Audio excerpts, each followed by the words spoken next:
হযরত মুসা পয়গম্বর ইউশা ইবনে নুন যিনি পরবর্তীতে মুসা পয়গম্বরের পরে আল্লাহ যাকে নবী বানাবে তাকে বললেন, বাবা চলো রে ইলমে দ্বীন অর্জন করার জন্য মাদ্রাসায় ভর্তি হও। একটা পর্যায়ে অনেক লম্বা ঘটনা, শুধু চুম্বক অংশটুকু আপনাদের মাঝে পেশ করতেছি। একটা পর্যায়ে মুসা পয়গম্বর ইউশা ইবনে নুন দুইজনেই বিশ্রাম করতেছিলেন। বিশ্রাম করার পর যখন পরবর্তী রাস্তায় রওনা, হযরত মুসা পয়গম্বর বলেন, আতিনা গাদাআনা লাকাদ লাকিনা মিন সাফারিনা হাযা নাসাবা। কিছু নাস্তা বের করো, খাবার বের, ক্ষুধা লাগছে। খাবার বের করতে গিয়ে খাদেমে দেখে কয় মাছ নাই। কয় মাছটা কি জিন্দা ছিল না ভুনা করা ছিল? সোয়াগপুরে তো কয় মাছ ভুনা করে যদি মহিলারা পাতিলে রাখে, এটা ওরাল দিয়ে চলে যায়। কি বলে? তাইলে আল্লাহ যদি ভুনা কয় মাছকে জিন্দা করে নিয়ে ক্ষমতা আল্লাহ আছে না? আল্লাহ পারেন না? পারেন। ওই কই মাছটা জিন্দা হয়ে সমুদ্রের পথে রওনা দিছে। ফাত্তাখাযা সাবিলাহু ফিল বাহরি সারাবা। যেই দিক দিয়া কই মাছটা সুরুং পথে রওনা দিছে, পানি পথে রওনা দিছে, আল্লাহ এই জায়গাটাকে সুরুং পথ বানাই রাখছে। সুবহানাল্লাহ। চট্টগ্রাম গেলে কর্ণফুলী টানেল, এটার আগের নাম ছিল বঙ্গবন্ধু টানেল, এখন এটা হলো কর্ণফুলী টানেল। এটা টোটাল নদীর মাঝখানে, নদীর ভিতরে দিয়ে একটা রাস্তা। এটা বাংলাদেশের মধ্যে একমাত্র রাস্তা যেটা নদীর ভিতর দিয়ে, সমুদ্রের ভিতর দিয়ে রাস্তা গেছে। এটাকে বলে ফাত্তাখাযা সাবিলাহু ফিল বাহরি সারাবা। এটাকে সারাব বলে। নদীর ভিতরে, সমুদ্রের ভিতরে সুরুং পথ বানিয়ে দাও। মাছটা যে দিক দিয়ে গেছে, আল্লাহ ওই দিক দিয়ে সুরুং পথ বানায় গেছে। হযরত মুসা পয়গম্বর খাদেমকে বললেন, ক্বালা আরাইতা ইয আওয়াইনা ইলা সাখরা ফাইন্নী নাসিতুল হুত ওয়া মা আনসানি ইল্লা শাইতানু আন আযকারা ওয়াত্তাখাযা সাবিলাহু ফিল বাহরি আজাবা। হযরত মুসা যখন বললেন, তোমাকে না বললাম যেখানে মাছটা জিন্দা হয়ে সমুদ্রের পথে রওনা দিবে, আমাকে তুমি মনে করাইবা? হুজুর ভুলে গিয়েছিলাম। আর এই ভুলটা আমার থেকে নয়, ইবলিসের পক্ষ থেকে। ঠিক কিনা বলে? নামাজের মধ্যে মাঝে মধ্যে ভুল হয় না? 3 রাকাত না 4 রাকাত। এই ভুলটার পিছনে অবদান কার? মিস্টার ইবলিসের। কথা বলেন ঠিক কিনা? হাদিসের মধ্যে আল্লাহর হাবিব বলেন, বান্দা যখন নামাজে দাঁড়ায়, ইবলিস আয়েশা তাকে বলে উযকুর কাযা উযকুর কাযা, ওইটা মনে কর, এটা মনে কর। এমন কিছু মনের মধ্যে নিয়ে আসে যা জীবনে কল্পনাও করা। তোমার দাদা কেমন মানুষ ছিল? গোটা সোহাগপুরের নেতা ছিল। তোমার পরদাদা তো বিরাট বড় ধনী মানুষ ছিল। এই সমস্ত কথাগুলো একটার পর একটা মনে স্মরণ করায়। হতে হতে রাকাত পর্যন্ত ভুলে যায় কার অবদান। আর হারাম হযরত মুসা পয়গম্বর বললেন, যেখান থেকে মাছ জিন্দা হয়ে সমুদ্রে পথে চলে গেছে, চলো রে ওই রাস্তা অবলম্বন করে প্রিন্সিপালের কাছে যাইতে হবে। সুজা হযরত মুসা পয়গম্বর খাদিম ইউশা ইবনে নুনকে নিয়ে মাজমাআল বাহরাইন, দুই সমুদ্রের কেন্দ্রস্থলে যখন গেলেন, গিয়ে দেখে আল্লাহর এক বান্দা মুসাজ্জান বিসাউবিন, চাদর মোড়াইয়া ওই দুই সমুদ্রের কেন্দ্রে স্থলে তিনি শুয়ে আছেন। সুবহানাল্লাহ। এই স্রোতের মধ্যে শুয়ে থাকা এটা কি নিজস্ব ইচ্ছা নয়, আল্লাহর হুকুম। সমুদ্রের কেন্দ্রস্থল দেখেন না, ডাকাতিয়া নদী, মাঝে মধ্যে পত্রিকায় আসে মেঘনা নদীতে লঞ্চ ডুবি হয়। ডাকাতিয়া নদী আর মেঘনা নদীর মাঝখানে একটা কেন্দ্রস্থল আছে। ওখানে যদি কোনো লঞ্চ পড়ে যায়, সাথে সাথে ঘুরপাক খায় এটা ডুবাই ফেলায়। এটা হল কেন্দ্রস্থল, দুই জায়গার মিলন মেলা, মোহনা। তো হযরতে মুসা কালিমুল্লাহ ওখানে গিয়ে বললেন, আসসালামু আলাইকা ইয়া আব্দুল্লাহ, ও আল্লাহর বান্দা তোমার উপরে সালাম। তিনি চাদর মাদর কিছুই খুলেন নাই, চাদরের ভিতর থেকে জবাব দেন, ওয়া আলাইকাস সালাম ইয়া মুসা নবী আল্লাহ। আর আস্তে সুবহানাল্লাহ কও। আগে সুবহানাল্লাহ জোরে বললে ভয় ছিল যে না জানি রে কুবরা চিতা পুলিশ এসে ধরে নিয়ে যায় কি। এখন কি আর এই ভয় আছে? যারা এই ভয় দেখাইতো আর আলেম ওলামা টুপি দাড়িওয়ালাদেরকে মৌলবাদ করে গালি দিত, বাটি চালান দিলে পাওয়া যাবে কথা বলে, এরা না, এরা যাদের উত্তরসূরি তাদের ইতিহাস একই। কোরআনের বিরোধিতা যারাই করেছে অতীতের ইতিহাস বলে একটার অস্তিত্ব খুঁজে পাওয়া যাবে না। সবগুলোর মধ্যে কপালে শুধু জুতার পিটা ছাড়া আর কিছু নেই। অতীত ভুলে গেলে বড় দুর্ভাগ্য, ঠিক কিনা বলেন? হযরতে মুসা কালিমুল্লাহ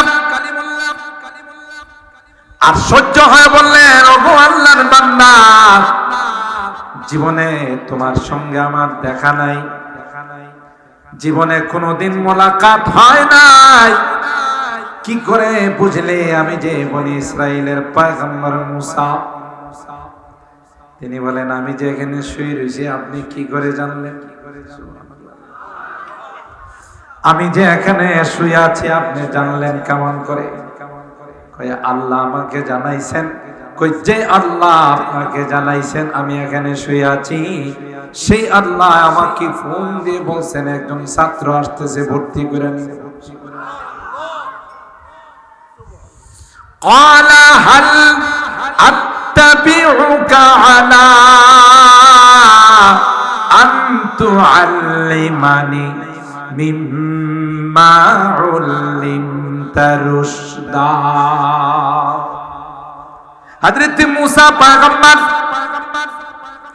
আরজি পেশ করলেন, ওগো আল্লাহর বান্দা, অনেক কষ্ট করে অনেক দূর থেকে আসছি আপনার মাদ্রাসায় ভর্তি হওয়ার জন্য।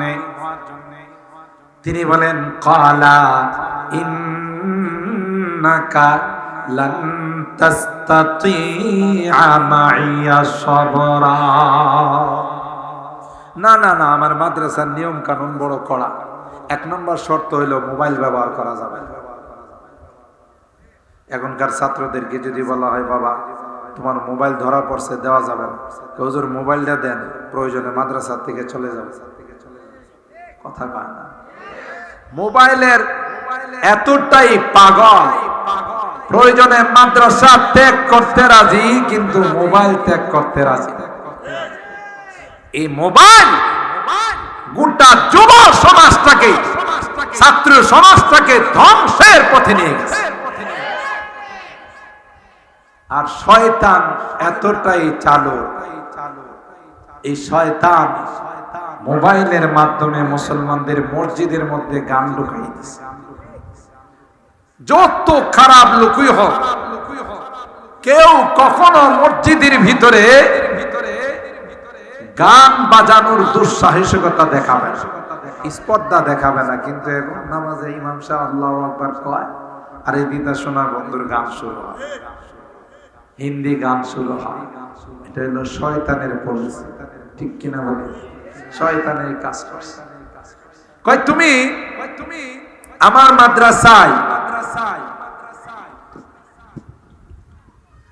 আমার মাদ্রাসায় ভর্তি হওয়ার যোগ্যতা রাখো না। আল্লাহু আকবার বলেন। ইন্নাকা লান তাসতাতিআ মাইয়া সাবরা, তুমি পারবে না, কারণ তোমার যে ইলম আমার কাছে সেটা নাই, আমার যে ইলম তোমার কাছে সেটা নাই। তোমার কাছে হলো ইলমে তাশরীঈ, আমার কাছে হলো ইলমে তাকওয়িনি। আমি কিছু কাজ করব যেটা তোমার সহ্য হবে, সেই জন্য বললাম তুমি আমার মাদ্রাসায় ভর্তি হওয়ার যোগ্য না। মুসা আলাইহিস সালাম মেহেরবানি করে আমার একটু ভর্তি করে। ক্বালা সাতাজিদুনি ইনশাআল্লাহু সাবিরা ওয়ালা আ'সি লাকা আমরা। আমি ভর্তি হলে মাদ্রাসার সমস্ত নিয়ম কানুন মাইনা চলবো, তবু আমাকে একটু ভর্তি করেন। আসলে আল্লাহ কয় আনা কেন বললা, আমি সবচাইতে বড়, এখন মাদ্রাসায় ভর্তি নেয় না তো। কাহিনীটা বুঝছে? আল্লাহ কই তোমারে ভর্তি করেন আমি, আর তুমি বড় আলেম। আল্লাহু আকবার। কয় হুজুর একটু মেহরবানি করে, বড় কষ্ট করে আসছে, ভর্তি নিয়ে আসছে। শর্ত হলো মাঝখানে কোন রকমের কোন প্রশ্ন করতে পারবা, মানে নিবা? ঠিক আছে বলেন। আসলে যতই শর্ত লাগা, নবী তো নবী, আর মুসা নবী তো একটু শান্ত প্রকৃতির মানুষ ছিলেন, তাই না? জালহালি তৈরি কোন একটা কিছু দেখবে বা সাথে সাথে টুকবে। যিনি বাবা আদম আলাইহিস সালামের সাথে রূহের জগতে দেখা হওয়ার পর বাপরে ইশারে নাই। মিশকাত শরীফের হাদিস, উলামায়ে কেরাম, আমার সাথে বড় বড় উলামায়ে কেরাম আছে, রূহের জগতে হযরত আদমের সাথে দেখা। আদম আলাইহিস সালাম রে কয়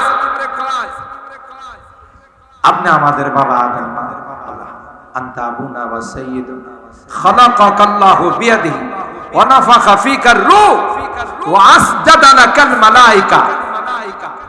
আপনাকে আল্লাহ নিজের হাতে বানাইছেন, নিজে আল্লাহ আপনার দেহের মধ্যে রূহ দান করছেন, সমস্ত ফেরেশতা দিয়ে সিজদা করাইছে। আমি আলোচনায় আসব, মূলত তিলাওয়াত করছি এই ঘটনার দ্বারা আল্লাহ কি মেসেজ দিতে চাচ্ছেন সেটা বোঝানোর জন্য। তো আল্লাহ পাক আপনাকে বললেন ওয়াকুলা মিনহা রাগাদান হাইসু শিতুমা, যা ইচ্ছা তা খাও, যেখানে ইচ্ছা সেখানে যাও। ওয়ালা তাকরাবা হাদিহি শাজারা, এই গাছের ফল খাইবা দূরের কথা, ধারে কাছেও যায়। তো আপনার এতগুলো গাছের ফল দিয়া কি হবে না? পেট ভরে নাই, না করছে ওইটাও খাওয়া লাগে। সুবহানাল্লাহ। কয় কেন এটা খাই? খায়া আপনি নিজেও জান্নাত থেকে বাইরেছেন, আমাদেরকেও বাইর করছেন। সুবহানাল্লাহ কইবেন না? কে বলতেছে? হযরত মুসা কালিম। বাপ তো বাপই, বাপ তো বলার মতো এরকম তাড়াহুড়া করলে হবে, ঠিক না? হযরত আদম বললেন তুমি তো বনি ইসরাইলের জালিলুল কদর পয়গম্বর মুসা, বলেছি তোমার উপর কি আল্লাহ তাআলা আসমানি কোন কিতাব নাযিল করছেন? কি নাম? তাওরাত। ওখানে কি আদম সম্পর্কে কোনো বর্ণনা আছে? কাহা আছে? কি আছে? ফাআসা আদম ওয়া আসা আদম রাব্বাহু ফাগাওয়া। আদমরে না করব তারপর খায়া ফেলাই। সুবহানাল্লাহ। এখানে ছোট্ট করে একটা কথা না বললে মাঝখানে যদি কেউ চলে যান পরে ভুল মেসেজ নিয়ে যাবে। যেমন আমাদের দেশে এক শ্রেণীর ইসলাম প্রতিষ্ঠা করার একটা দল আছে, এরা বলেন যে কোই ভি তানকিস সে বালাতর नहीं, নবী সহ পৃথিবীর কেউ সমালোচনার ঊর্ধ্বে নয়। আপনাদের নাউজুবিল্লাহর আওয়াজে মনে হয়েছে রুলাই খাইছে। আমাদের আকায়েদের কিতাবে পড়ানো হয় আল আম্বিয়া কুল্লুহুম মাসুমুন, সমস্ত নবীরা নিষ্পাপ। নবীদের বেলায় যদি কেউ এই ধারণা রাখে যে এরাও গুনাহ করছে, সাথে সাথে বেঈমান হয়। ওয়াস সাহাবা কুল্লুহুম মাহফুজুন, সাহাবায়ে কেরাম মাহফুজ, আম্বিয়া কেরাম মাসুম। এই আকীদা আর বিশ্বাস আমাদের রাখতে হবে, ঠিক কিনা বলেন? কেউ যদি বলে যে না तनकीस से कोई शख्स तनकीस से बाला तर नहीं কেউ সমালোচনার ঊর্ধ্বে না নবীরাও ঊর্ধ্বে না ইমাম থাকবো জোরে বলে কেউ গোলাম আহমদ কাদিয়ানীর নবী মাইনা বেঈমান হচ্ছে কেউ আবার নবীদেরকে সমালোচনা করা বেঈমান সাহাবায়ে কেরামদেরকে বলে সত্যের মাপকাঠি নয় অথচ কোরআনে বললে ওয়াইদা কিলা লাহুম আমিনু কামা আমানান নাস সাহাবীদের মতো যদি তোমরা ঈমান বানাইতে পারো তাইলে তোমরা সফল হবে আর এরা কয় সাহাবীরা নাকি সত্যের মাপকাঠি নয় এরকমের দল আমাদের দেশে আছে না না এদের মুখ দিয়ে মাঝে মধ্যে ফসকে কথা বের হয়ে যায় মিডিয়াতে আয়েশা বলে যে দর্শে নিজামি কওমির যত ইমাম যত উলামায়ে কেরাম মসজিদ মাদ্রাসায় আছে তাদেরকে ঘাড় ধাক্কা দিয়ে বের করে দিতে হবে না যারাই কওমি উলামায়ে কেরামদেরকে নায়েবে রাসূলদেরকে ঘাড় ধাক্কা দেওয়ার কথা বলছে আর বলছে যে পাকিস্তানে পাঠাই দিবে তালাশ করে দেখো একটাও বাংলাদেশে নাই সব হিন্দুস্তানে গিয়ে আশ্রয় নিছে ঠিক কিনা বলে আমাদেরকে বলছে না আগে तुम अपनी प्यारी पाकिस्तान में चले जाओ আমরা কোনোদিন তাদেরকে বলি নাই যে तुम अपनी प्यारी हिंदुस्तान में चले जाओ কিন্তু আছে কো আরে ভাই বলে না কোথায় আছে এত সহজ এরা নাইবে রাসূল জীবন কুরবানি করে ইলমে ওয়াহির জন্য গোটা জীবন ওয়াকফ করে দিয়েছে তাদের বিরুদ্ধে যারাই কথা বলবে কোরআনের এই সকল প্রতিষ্ঠানের বিরুদ্ধে যারা কথা বলবে ইতিহাসের পাতা খুলে দেখুন একটার অস্তিত্ব খুঁজে পাওয়া যাবে যত বাহাদুরি দেখা বাহাদুরি সব শেষ হয়ে যাবে কথা বলেন ঠিক কি না তো এখানে এই প্রশ্নের জবাবটা না দিলে আপনারা বিভ্রান্ত হবেন দেখছো আদম রে আল্লাহ না করছে খায় বানাইছে আল্লাহর কথাই মানে না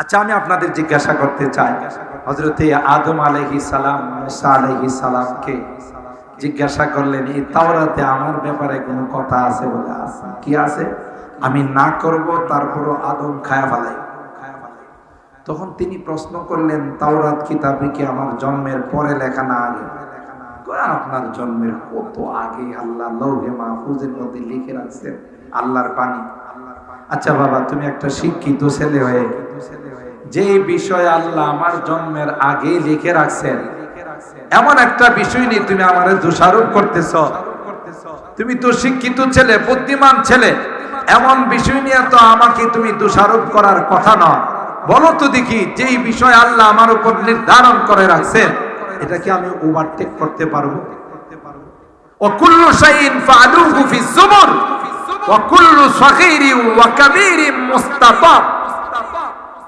যা করবে সব ওখানে লিপিবদ্ধ আছে কেউ এটাকে ওভারটেক করতে পারবে না খিরকায়ে तकदीर को मुमकिन नहीं करना रेफो खिरकाए तकदीर को मुमकिन नहीं करना रेफो सुजने तदबीर से घर उमर भर सीते रहो কবি বলেন ভাগ্যের লিখন যায় না খন্ডার আল্লাহর পক্ষ থেকে যা নির্ধারণ করা আছে এটা কোনোভাবে খণ্ডন করা যাবে না ওভারটেক করা যাবে না তাই আল্লাহ পাক হযরতে আদমকে সৃষ্টি করার পূর্বে ফেরেশতাদেরকে বলেছিলেন ইন্নী জাইলুন ফিল আরদি খলিফা আসমানের মধ্যে নয় জান্নাতের মধ্যে নয় আল্লাহ বলেন ফিল আরদি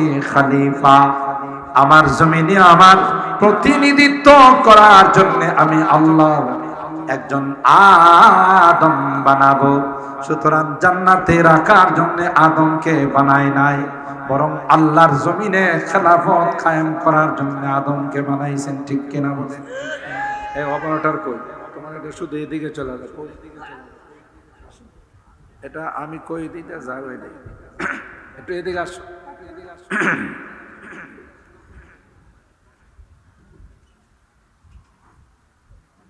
এই যে দেখেন বাঁকা হয়ে রয়েছে এটা আস্তে আস্তে ওই অপারেটরের দিকে যায় ওর মাল তো ওর কাছে যায় এই যে দেখছো এটা বাঁকা হয়ে দিকে জায়গা, এটা সোজা করো, টাইট দাও, আর একটু উঁচা করো, হালকা উঁচা করো, বাস বাস, টাইট দাও একবারে, টাইট দাও। হ্যাঁ, এখন ঠিক আছে। আল্লাহ পাক বলেন ইন্নী জাইলুন ফিল আরদি খলিফা, আদমকে আসমানে রাখার জন্য, জান্নাতে রাখার জন্য আল্লাহ বানান নাই, দুনিয়াতে প্রেরণ করার জন্য আল্লাহ বানাইছেন, ঠিক কিনা বলেন? সুতরাং আল্লাহ পাক একটা রাস্তা বের করে দিলেন, সব খাইবা শুধু এটা খাইবা, সুবহানাল্লাহ বলেন। সুতরাং এখানে যদি কেউ বলে আদমও তো আল্লাহর কথা মানে নাই, আল্লাহর কসম বলতে দেরি হবে, বেঈমান হতে দেরি হবে না, কথা বলেন ঠিক কিনা? আর হারাম হযরত মুসা পয়গম্বর অঙ্গীকারনামা পেশ করে হযরত খিজিরের সঙ্গে ভর্তি হয়ে গেলেন, ছাত্রকে নিয়ে রওনা দিলেন, নদী পার হবে। ওপার থেকে একজন মাঝি দেখলো যে খিজিরের মতো আল্লাহর ওলি দেখা যায়, সুবহানাল্লাহ। দৌড়ায় এসে তিনি নৌকা দিয়ে নদী পার করে দিলেন। হযরত খিজির নদীর ওই পারে যার পার ভাড়া দিতে চাইলেন যে তুমি কষ্ট করে চালায় নিয়ে আস, তোমাকে নৌকার ভাড়া দিই। নৌকার মাঝি কয় হুজুর শরম দিন, আপনার মতো আল্লাহর ওলি আমার নৌকাতে সওয়ার হয়েছেন, এটাই তো আমার জন্য অনেক ভাগ্যের বিষয়, তাই টাকা লাগবে না, দোয়া দিলেই চলবে। এরকমের কিছু মানুষ আমাদের সমাজে আছে না? অটোতে উঠলে সোহাগপুর মাদ্রাসার প্রিন্সিপাল সাহেব, সোহাগপুর মাদ্রাসার উস্তাদ আলেম ওলামা যখন অটোতে গিয়ে যখন 20 টাকা 30 টাকা ভাড়া দিতে চায়, কই হুজুর শরম দেন না, আপনি ভাড়া দেন না, দোয়া করেন আমার অটোর জন্য, আমার সিএনজির জন্য, ঠিক কিনা বলে? আবার উল্টাটাও আছে, ভাড়া যদি হয় 20 টাকা আপনার কাছে নিবে 50 টাকা, জিজ্ঞাসা করলে এত টাকা ভাড়া কেন নেও? ফুরায় উঠলেন না কিনলেন, কথা কয় না। তার মানে আলেম ওলামা দেখলে হের চুলকানি উঠে, এরকম আছে না নাই? এরকম আছে। হযরত মুসা পয়গম্বর সাথে সাথে প্রশ্ন করলেন, ক্বালা আখরাকতাহা লিতুগরিকা আহলাহা লাকাদ জিতা শাইআন নুকরা। আপনি ভাড়া নিতে সে অস্বীকৃতি জানাইলেন, তার মাথায় হাত দিয়া দোয়া করে দেওয়া উচিত ছিল যে আল্লাহ তোমার কামাই রুজি রোজগারে বরকত দেন। আর সেই জায়গাতে আপনি তার এই নৌকার একটা তক্তা খুলে ফেলাইলেন, হুজুর আর যাই হোক কামটা কিন্তু ভালো করছে। এই খিজির আলাইহিস সালাম কর্মিয়া, তোমার আমি আগেই কইছিলাম তুমি আমার মাদ্রাসায় ভর্তি হওয়ার যোগ্য। কি হলো? নৌকা তক্তা খোলার কারণে কি হবে? কইটা ডুবে মারা যাবে, এটা দিয়ে আর ইনকাম করতে পারবে না। খিজির আলাইহিস সালাম বলেন, আপনি যখন দুনিয়াতে আসছিলেন আপনার মা আপনাকে একটা কাঠের বাক্সের মধ্যে করে সমুদ্রে ভাসাই দিয়েছিলেন, কয় টন কয় মন পানি ঢুকছিল আপনার বাক্সে। মুসা আলাইহিস সালাম মাথায় হাত দেয়া কই, ইয়া আল্লাহ, এই বেটা দিয়ে আমার ছোট কালের খবর জানে। আল্লাহ কই বুঝো নাই, তোমার যে সুরম পথে নিয়ে ওখানে দেখা করাইলাম, একটা সময় আসবে যে সময় তোমার সমস্ত বংশধরদেরকে নিয়ে লৌহিত সাগর পাড়ি দিতে হবে। এটা অগ্রিম তোমাকে আমি নদী পার করে এটা দেখাই দিলাম। সুবহানাল্লাহ। আমার ভাইরা, ঘটনা অনেক লম্বা, আল্লাহ পাকের কাছে আমি এটা পছন্দনীয়। সুবহানাল্লাহ। এইজন্য ফেরেশতারা যখন বললেন লা ইয়াখলুকা রাব্বুনা খালকান আকরামা আলাইহি মিন্না, আমাদের চাইতে বেশি জাননেওয়ালা কাউকে আল্লাহ বানাবে না। আল্লাহ পাক রব্বুল আলামিন শুধু জবাব দিয়েছিলেন ইন্নী আ'লামু মা লা তা'লামুন, আমি যা জানি তোমরা তা জানো না, বেশি পণ্ডিতি করো না। আল্লাহ পাক মুখে কোনো জবাব না দিয়ে প্র্যাকটিক্যালে বাস্তবে আল্লাহ পাক জবাব দিলেন। একটা বিশাল মাজলিস কায়েম করলেন, ক্লাস দানের ব্যবস্থা করলেন, যেখানে সমস্ত ছাত্র হলো নূরের ফেরেশতারা, একজন মাত্র ছাত্র হলো মাটির আদম। ওয়াল্লামা আদামাল আসমাআ কুল্লাহা সুম্মা আরাদাহুম আলাল মালাইকা ফাকালা আম্বিউনি বিআসমাই হাউলা ইন কুনতুম সাদিকিন। সমস্ত বস্তুর নাম শিখাইলেন। ওই ক্লাসের মধ্যে নাম শেখানোর পর আল্লাহ সুম্মা হারাদাহুম আলাল মালাইকা, বস্তুগুলোকে আল্লাহ পাক মুসাম্মায়াত গুলোকে ফেরেশতাদের সামনে পেশ করে দিয়ে বললেন, তোমরা সমস্ত বস্তুর নামগুলো আমাকে শোনাও। ভাই আল্লাহ বলেন, না না, কেউ পারে না, একটা বস্তুর নাম ফেরেশতারা শুনাইতে পারে না। একটা পর্যায়ে তারা সারেন্ডার করলো, ক্বালু সুবহানাকা লা ইলমা লানা ইল্লা মা আল্লামতানা ইন্নাকা আনতাল আলিমুল হাকীম। সারেন্ডার করে বলল, আল্লাহ আমরা কিছুই জানি না, কি শিখেছিলে ভুলে গিয়েছিলাম, কোন বস্তুর নাম শোনানো আমাদের পক্ষে সম্ভব নয়। আল্লাহ পাক আদমকে ডাক দেয়া বলে, ইয়া আদম আম্বিউহুম বিআসমাইহিম। আদম, তুমিও তো ক্লাসের মধ্যে ছিলা, তোমার পক্ষে কি সম্ভব হবে এগুলোর নাম শোনানো? আল্লাহু আকবার বলে। হযরত আদম আলাইহিস সালাম বলতে দেরি হয়, সমস্ত বস্তুর নাম ফাসাম্মা কুল্লা শাইইন বিইসমিহি ওয়া হিকমাতিহি আল্লাতী খুলিকা লাহা।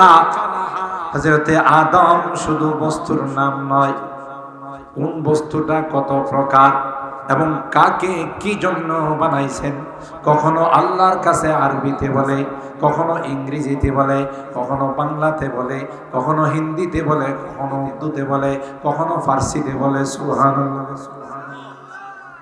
তাফসীরের কিতাবের মধ্যে আছে, হযরত আদমের সন্তান কিয়ামত পর্যন্ত যতগুলো ভাষা ব্যবহার করবে, সমস্ত ভাষায় আল্লাহর কাছে হযরত আদম সমস্ত বস্তুর নাম এবং তার প্রকার, কোনটা দিয়ে কি কি কাজ করা হয়, সবগুলো একসাথে আল্লাহর কাছে শোনাই দিলেন।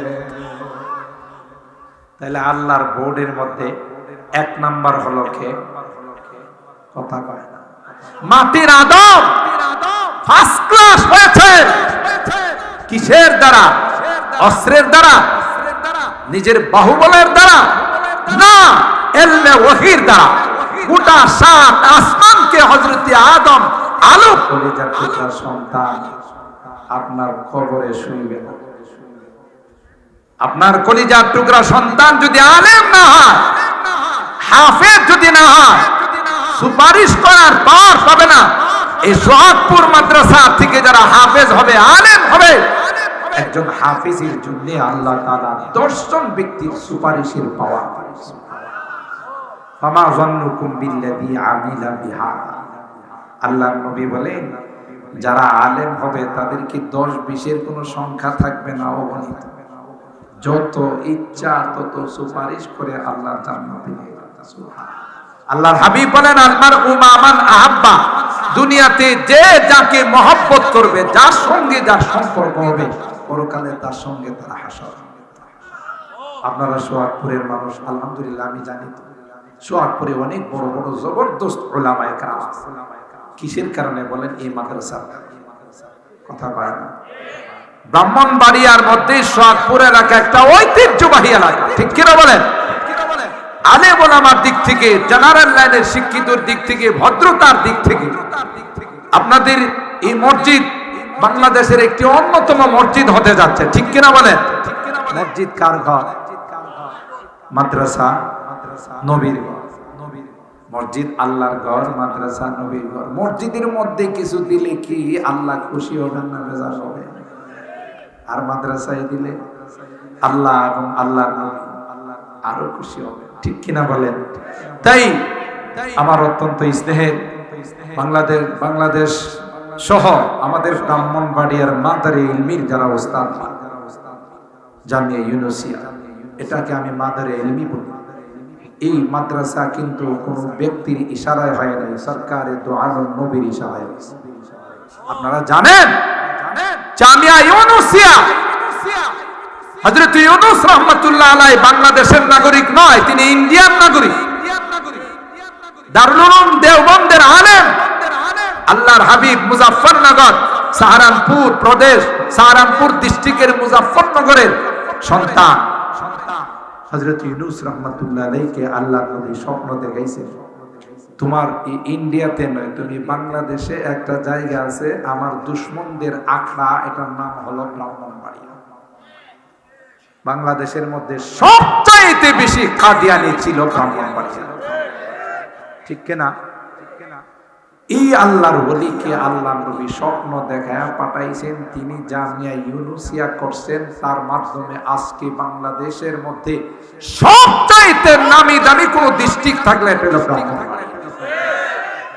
আমি আমার অনেক বয়ানে বলি যে আপনি বিশ্বাস করবেন না, আমি ওই ব্রাহ্মণবাড়িয়ার কৃতি সন্তান, নিজেকে ব্রাহ্মণবাড়িয়ার সন্তান হিসাবে গর্ববোধ করি। কারণ বাংলাদেশের যেখানেই যায় মানুষ যখন শুনে যে বাড়ি ব্রাহ্মণবাড়িয়া, মানুষ চমকায় বলে, যদি কখনো বাংলাদেশে ইসলামী হুকুমত কায়েম হয়, কোরআনী হুকুমত কায়েম হয়, সর্বপ্রথম ব্রাহ্মণবাড়িয়ার জমিন থেকে কোরআনী হুকুমত কায়েম হয়। কেমন এক জায়গা ব্রাহ্মণবাড়িয়া, এই মাদারে ইলমি ব্রাহ্মণবাড়িয়া জামিয়া ইউনুসিয়া কে যারাই বৃত্তাঙ্গুল দেখাবে তাদেরকে লাইট মাইরা পাওয়া যায়। কত বাহাদুরি দেখাইছে না? এখন কি লাইট মারলে পাওয়া যাবে? এরপরে যে আরো কি ভয়াবহ পরিণতি আসবে এটা আল্লাহ ছাড়া কেউ জানে না। যাই হোক, এই আপনাদের এই মাদ্রাসা এটা ঐতিহ্যবাহী একটি মাদ্রাসা, এখান থেকে অনেক বড় বড় আলেম হয়েছে, আরো হবে ইনশাআল্লাহ। দিন দিন উন্নতির দিকে যাবে, যোগ্য শিক্ষক মন্ডলীর দ্বারা, যোগ্য কমিটির দ্বারা পরিচালিত গোটা বাংলাদেশে একদিন এই সোহাগপুর দারুল উলুম মাদ্রাসা চমকাই যাবে। কথা বলেন ঠিক কিনা? আমরা ভাগ্যবান যারা এর সাথে সম্পর্ক রাখবে, আল্লাহর ঘরের সাথে, মসজিদের সাথে, মাদ্রাসার সাথে যারা সম্পর্ক রাখবো তারা ভাগ্যবান, দুনিয়াতেও লাভবান, পরকালও লাভবান। তাই আমার ভাই, বড় ভাই মাওলানা আব্দুল মতিন সাহেব, আমাদের সিরাজ সাহেব উভয় বলছেন যে হুজুর যে যা দে খুশি হয়া, মসজিদের টাইলসের কাজ বাকি আছে, মাদ্রাসারও অনেক কাজ বাকি আছে, যেহেতু আমরা দোয়ার দিকে যাব, হাদিসে আসছে দোয়ার আগে যখন আল্লাহর রাস্তায় কিছু দেওয়া হয় সহজে আল্লাহ তাআলা এই দোয়া কবুল করে নেন। সুবহানাল্লাহ। আর আপনাদের কি ধারণা, এতগুলো উলামায়ে কেরাম, এতগুলো আল্লাহওয়ালা বুজুর্গ, মাদ্রাসার মাসুম তালেবে ইলম, সবাই যদি আমরা দোয়া করি, আল্লাহ কাহারো না কাহারো ওসিলায় আমাদের দোয়া কবুল করবেন, বলেন ইনশাআল্লাহ। আচ্ছা বলুন, খুশিতে খুশিতে বলেন তো দেখি। আমি তো ওই রকমের চান্দা টান্দা করতেও পারি না, কালেকশন করার আমার যোগ্যতাও নাই, তবে আমি আবদার জানাচ্ছি, আপনারা কে আছেন যে আজকেরই 2 দিন ব্যাপী ইসলামী মহাসম্মেলনের আখিরি দিনের আখিরি মোনাজাতের পূর্বে বাবা নাই, মা নাই, আত্মীয় স্বজন নাই, তাদের জন্য এই মসজিদে আপনি 20,000 টাকা, 10,000 টাকা এবং মাদ্রাসায় কিছু দিবেন। আর এই দেওয়ার ওসিলায় আল্লাহর কাছে আমরা দোয়া করব, আল্লাহ রাব্বুল আলামিন এই ওসিলায় আপনারা আম্মা আব্বাকে মাফ করে দিবেন। আছেন কে একটু মেহরবানি করে বলবেন? আমির পাড়া নুরুল খান সাহেব বাপ আমির খান সাহেব ৫,০০০ টাকা। মারহাবা বলেন। আরে ভাই না দিল একটু মারহাবা কইলো, আল্লাহ দানের সব দান করবেন, তাই বলে আবার এই কথা মনে করেন না, না দিয়া শুধু মারহাবাই করবেন। ওই দুইটাতেই সব আছে, কিছু দিয়েও গতি না দিয়েও গতি। আল্লাহ রাব্বুল আলামিন ওনার দানকে কবুল করুন। ইয়া রাব্বুল আলামিন, আল্লাহ তোমার বান্দা বাবার কথা মনে করে ৫,০০০ টাকা তোমার ঘর, তোমার নবীর ঘরে দিয়েছেন। আল্লাহ কোটি টাকার মালিক বানাই দিও। আসমানি জমিনি বিপদ আপদ থেকে হেফাজত কইরো। আল্লাহ দানের সবটুকু সোনার মদিনা রওজায় আত্মারে পৌঁছাই। কিয়ামতের কঠিন ময়দানে আল্লাহ তোমার হাবিবের শাফাত নসিব করে দিও। বলুন আল্লাহুম্মা আমিন। ভাই সবার আমিন বলেন জোরে আমিন। এই ওসিলায় আল্লাহ যারা দিবেন তাদের মা বাবার রুহের মধ্যে সব পৌঁছাই দিবেন। এরা এতটাই খুশি হবে যে দুনিয়াতে আসতে পারলে বলতো যে তোমার এই দানে আল্লাহ আমার জীবনের গুনাহ মাফ করে দিয়েছেন। সুবহানাল্লাহ। আরেকজন কিছু টাকা দান করছেন, আল্লাহ কবুল করেন, আমিন বলেন। তাড়াতাড়ি ভাই, সময় খুব বেশি নেওয়া যাবে না। মনির আমির পাড়া ১,০০০ টাকা, আল্লাহ কবুল করেন, আমিন বলেন। রানা মিয়ার আম্মা ২,০০০, মারহাবা বলেন। আল্লাহ সকলের দানগুলোকে কবুল করুন। আল্লাহ তাআলা বালা মুসিবতের হাত থেকে হেফাজত করুন। দানের সব সোনার মদিনা রওজায় আথারে পৌঁছায়। আর কে আছেন বলেন মেহেরবানি করে। মাশাআল্লাহ।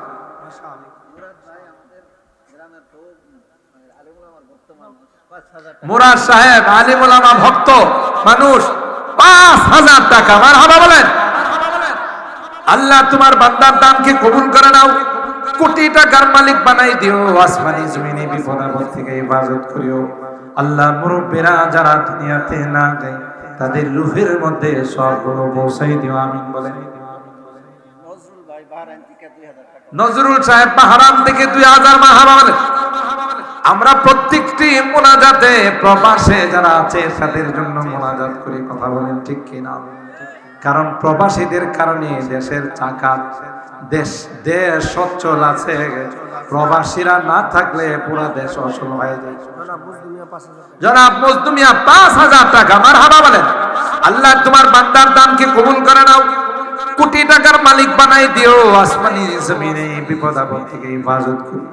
এ মালিক মুরব্বিরা যারা দুনিয়াতে না তাদের রূহের মধ্যে সবগুলো পৌঁছাই দিও, আমিন বলেন। আর কে আছেন ভাই? তাড়াতাড়ি, সময় বেশি নাই। আপনারা অনেক ভদ্র মানুষ, ধৈর্য সহকারে সুশৃঙ্খল ভাবে আপনারা বয়ান শুনতেছেন। আমি কিন্তু এটাও জানি যে সোহাগপুরের মানুষ খুব কমই আছে যারা ধনী না, সবাই ধনী, কথা বলেন ঠিক কিনা? সোহাগপুরের মানুষের আল্লাহ তাআলা ধন দিছে, মন দিছে, দুইটাই দিছে, আলহামদুলিল্লাহ বলেন, খুশিতে বলেন। বাকি হলে লেখাই নেবে ইনশাআল্লাহ। মাশাআল্লাহ। জি রতন সাহেব ১,০০০ টাকা, আল্লাহ কবুল করেন। আর আজকে কে বলেন ভাই? ৫,০০০, ১০,০০০, নাম ছাড়া আর একজন ১,৫০০ টাকা, আল্লাহ কবুল করেন। জি বলেন ৫, ১০, ২০ যার যাস বরকত হবে। কোরআনে আল্লাহ বলেন তুমি যদি ১ দাও আমি দিব ১০। সুবহানাল্লাহ বলেন। ১,০০০ দিলে আল্লাহ ১০,০০০, ১,০০,০০০ দিলে আল্লাহ কত দিবেন? ১০ লাখ। সুবহানাল্লাহ বলেন। আল্লাহ তাআলার খাজানাতে অভাব নাই। বলেন এই যুবকরা, বলো বাবারা, ইনশাআল্লাহ বরকত হবে, খেদমতে বরকত হবে, পেশাতে বরকত হবে, ব্যবসাতে বরকত হবে ইনশাআল্লাহ। বিপদ আপদের হাত থেকে আল্লাহ হেফাজত করবে। আর কে আছেন বলেন? ইনশাআল্লাহ সবার জন্য দোয়া হবে। যারাই এখানে আগেও দিয়েছেন এখনো দিচ্ছেন, আমরা সবার জন্য দোয়া করব, আল্লাহ কবুল করেন, আমিন বলেন। মাশাআল্লাহ, মাশাআল্লাহ।